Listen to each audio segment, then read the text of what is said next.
It's Des Moines' most storied neighborhood, home to some of the founders of Des Moines. In the early people that lived here, the historic ones were like the Wallaces, the Samishes, the Smouses, the Strausses, the Yonkers, merchants, all lived up in this area. And of course, Hoyt Sherman, the brother of Tecumseh Sherman, built his mansion in 1877, 1876. Sherman Hill was once called Oak Hill, a neighborhood full of Victorian homes, row homes, craftsman-style homes, and even apartment complexes. For a time, it was the epitome of elegant living.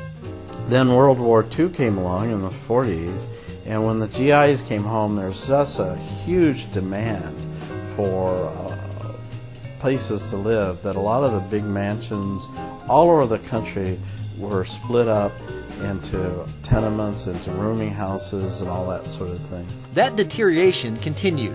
By the 70s, Oak Hill was by its definition the wrong side of the tracks. But for a few, the area showed promise. This house had a beautiful walnut staircase, and all the woodwork was still there, but it had been painted dark brown. Ruth Brockman and her husband, Francis, moved to Des Moines in 1974 in search of a grand Victorian home. Our real estate man didn't know what a Victorian house was. Well, when we moved there, we had hopes that little by little people would come in, who would fix their homes up. For years, families like the Grosses, the Brockmans, and the Porters struggled to turn Oak Hill into the community that was so revered at the turn of the century. My husband knew the mayor of Des Moines at the time, and he knew we were interested in the neighborhood and working there. He wanted Ralph to go to a meeting in Minneapolis, St. Paul, where there were a group from around the United States meeting to talk about restoring inner cities. And my husband began to realize that the important thing to turning the neighborhood around was to have political power and to organize. And organize they did. Soon a neighborhood board was created.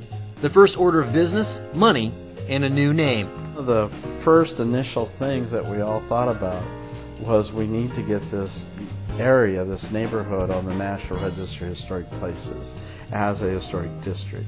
So what are we going to call it? And so we all talked about different names, and we decided on Sherman Hill because of Hoyt Sherman Place. Sherman Hill, a fitting tribute to Major Hoyt Sherman, the founder of Equitable Insurance and the Sherman Hill Mansion that still bears his name. Soon people began to take notice of the subtle changes the new visionary residents of Sherman Hill were creating. Today it's an amazing transformation. Those once run-down Victorians are proud homes once again. New construction built to match their likeness.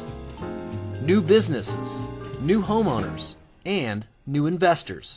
When I was looking for a neighborhood, one of the first things I was looking for is something close to downtown. And this is the only place in all of Des Moines where I could walk to work every day and still live in a home and have a yard and be part of a neighborhood. Sherman Hill is walking distance to a city center that itself has seen a renaissance. A new library, new employers, a new sculpture garden. A destination so popular, old homes are literally moved in overnight. We have so many, I've almost lost count, but I think it's like 16, 20 structures. And what's happened is that when they get set, the next morning people are going, whoa! It's a storied past you cannot find anywhere in Des Moines. A classic past left to ruins, a revitalization led by visionaries, and a future of promise for those who call Sherman Hill home.